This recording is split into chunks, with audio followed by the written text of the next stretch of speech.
Okay, so you have already done quantitative methods of credit control. Now, what are the quantitative methods of credit control? Bank rate, open market operations OMO, and variable reserve ratios. These three have been discussed. Now, today the new topic is qualitative or selective method of credit control and how it is different. From the name only you can understand quantitative and this is qualitative. So they are different in one respect, that is, here if the central bank makes any changes in the bank rate, OMO or reserve ratio to control inflation or deflation, everyone is affected in the same way. Everyone means every sector is affected in the same way.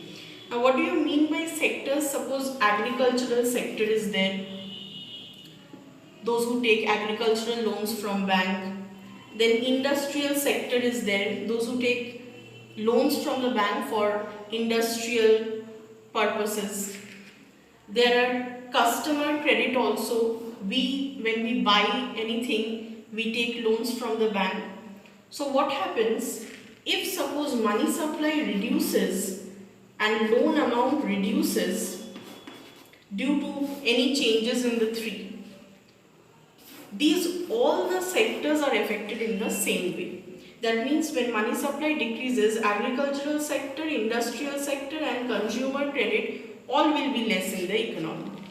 So there will be deficit of loans. So they all will be getting less money for their operations.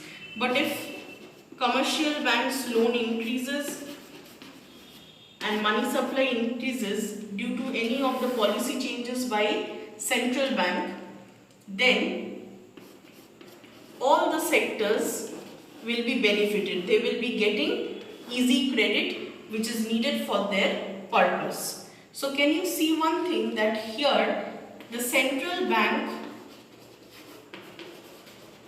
uses the quantitative methods, bank rate, OMO and VRR, and this affects the commercial bank's credit creation. Commercial bank's credit creation gets affected, and if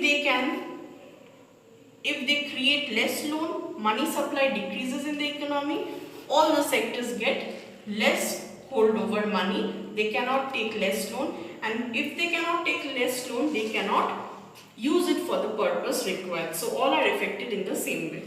And if loan increases, money supply in the economy increases, and all the sectors now can get more loans from the commercial bank for their purpose.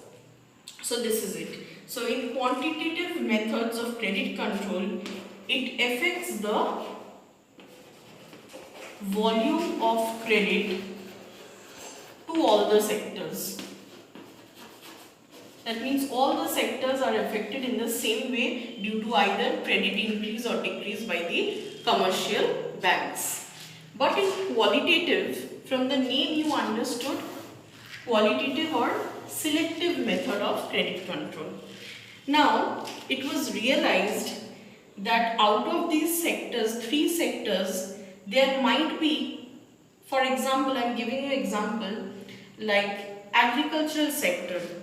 The farmers are not so rich, they cannot implement any farming techniques if they don't have the money or the capital, and agriculture is very important to support the entire population, and agriculture also serves as a primary ground which helps to flourish the industries, because from agricultural products you know that it serves as a raw material for many industries. So it was thought that few sectors might be in need of more loans, not like the other sectors. The other sectors might be able to run on their own and the loans are not so much of emergency. So some of the sectors might be in greater need of loan. If loan is not extended, then they might be suffering. So it was decided that here qualitative or selective methods of credit control will be allowed. That means the sectors which need the loan most, they will be given loans loans will be extended by the commercial banks, and central bank won't be interrupting in the affairs, but central bank will recommend commercial bank not to allow loans to the other sectors. So can you see there is a discrimination policy over here? Some sectors are getting more loans by the commercials under the directives of the RBI, and some sectors have to run with less or minimum loan. So RBI sometimes declares the percentage, how much, suppose out of the entire loan extended by the commercial banks, 30% should go to agricultural sector, 20% should go to industrial sector, and customer credit should go 10%. So can you see that there is a partiality? Maximum loan is given by the commercial banks to agriculture, then lesser than that to industries, and then to the customers. So here there is a selective preference and selective negligence acts over here. So this is known as qualitative or selective methods of credit control. So you are controlling loan flow or credit flow to some sectors, and you are allowing the loan flow to some of the sectors. Now under here,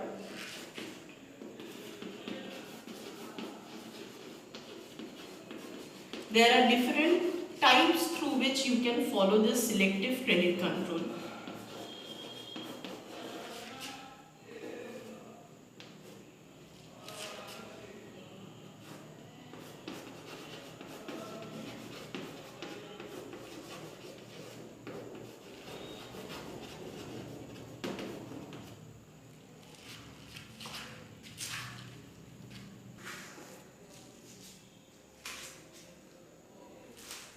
Now under quantitative method of credit control by the central bank, you have these three: bank rate, of open market operation, and VRR, which are increased or decreased according to the needs of the economy. Similarly, under qualitative or selective methods of credit control, you have this 4 types through which the central bank exercises selective methods of credit control. Now I will be discussing all these. Differential bank rates. What do you mean by differential bank rate? You already know what is bank rate. What is bank rate? It is a rate of interest that the commercial banks have to pay on the loan taken by RBI, loan taken from RBI. So when we need loan, we take it from commercial bank, we pay interest to the commercial banks. When commercial banks take loan from central bank, they have to make an interest payment to the central bank, which is known as bank rate. Now, when the commercial banks take loan, they have more money which they give out to the general public as loan. So why do commercial banks borrow? The commercial banks borrow from the central bank to increase their money supply so that they can increase the loan in the economy, and general public are getting enough of loans. But due to taking loan by the commercial banks from the central bank, they have to make an interest payment which is known as bank rate. Now this bank rate might be different. That is why it is known as differential bank rate. That means sometimes the interest charged is increased for taking loans, and sometimes the interest charged is decreased. So what happens? Suppose these three are commercial banks, A, B, C. Now when A takes loan from central bank,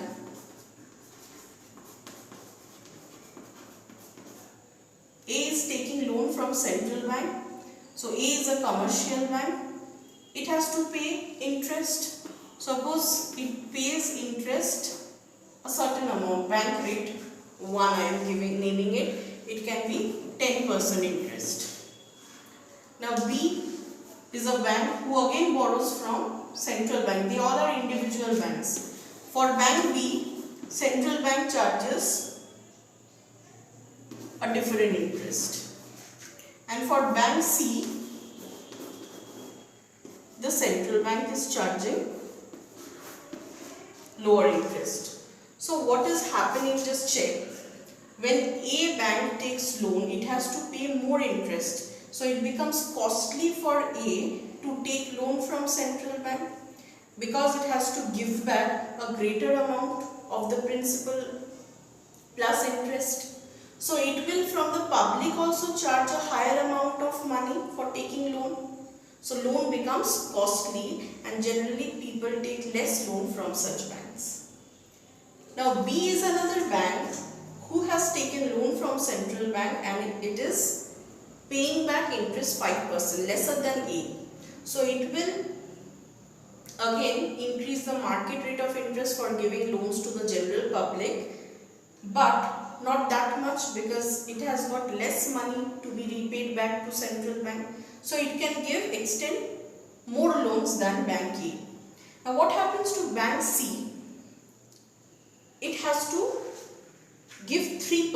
So there is a difference. So central bank all these three banks takes loan from central bank, but central bank charges different amount of interest. From bank C, it charges the least interest. So C will be able to take more money from central bank because the cost of loan is less interest payment, and it will be extending to the public at a minimum cost. So more loans will flow from bank C. Now I am just naming it. Let it be the regional bank or cooperative bank from where the farmers are taking loan. So that's why central bank purposely have given less interest for taking loan by bank C, because it knows that bank C generally is visited and gives loan to the farmers, so they will not be having enough cash to repay if the market rate of interest increases. So they have to get easy loans. So central bank charges less interest rate from commercial bank C so that it can take more loan, and at a very minimum interest it can extend loan to the groups of people who are in need of money the most. So it is again a bifurcation, again a differential treatment. So it is known as differential bank rates. Now second, import pre-deposit.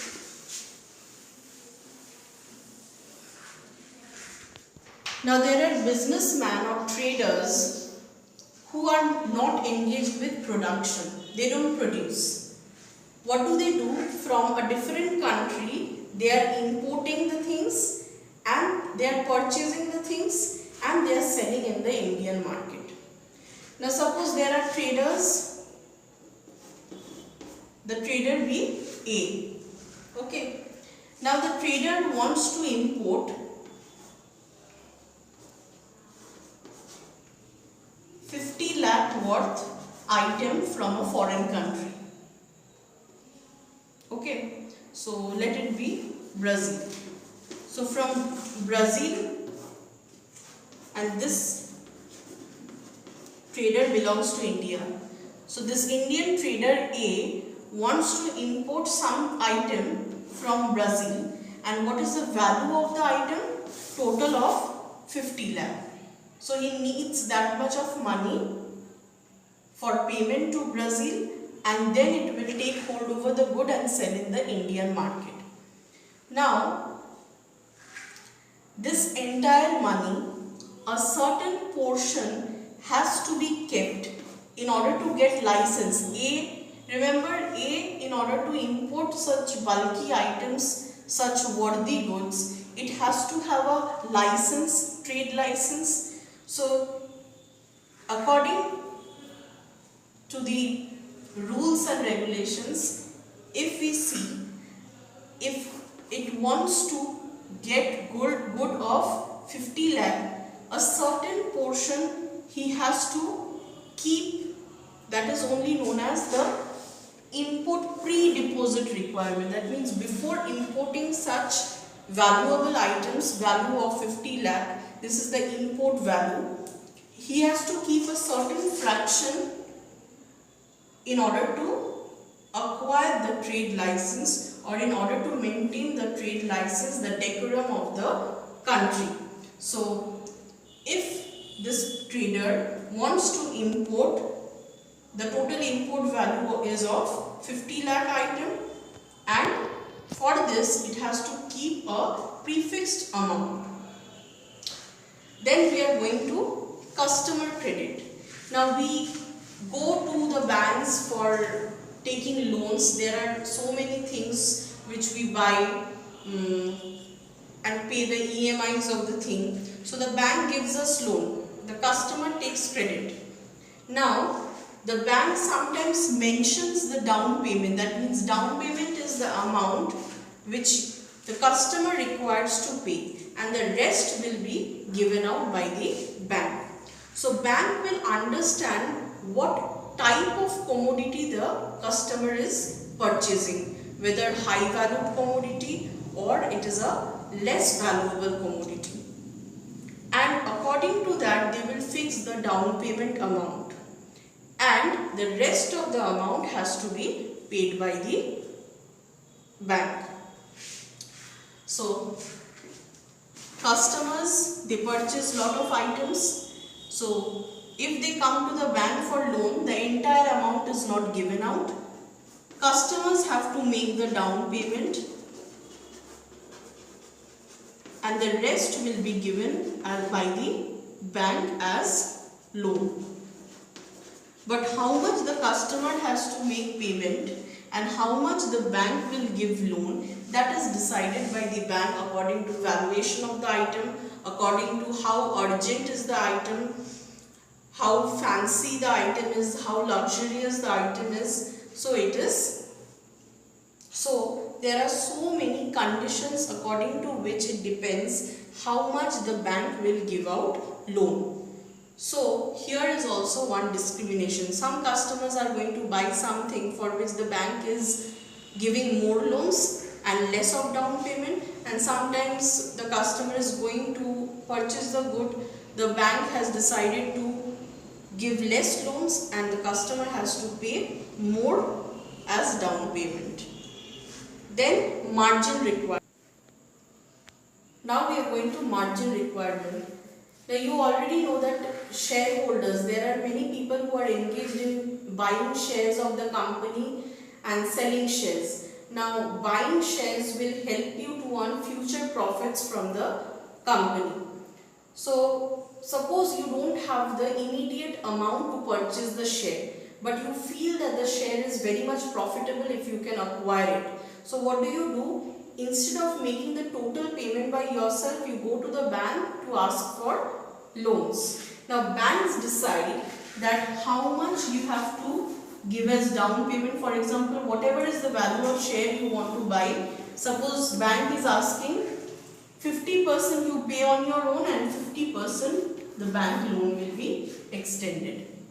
Sometimes they ask you 60% you pay and 40% will be given by the bank.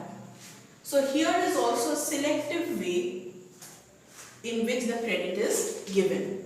Sometimes you have to give more money. Sometimes you are giving money and bank is also paying. Sometimes you are being asked to pay more by yourself and less money will be extended as loan to purchase the share. Now what will happen if this increases? That means whatever you have to pay as a shareholder, if it increases and bank, whatever they are giving you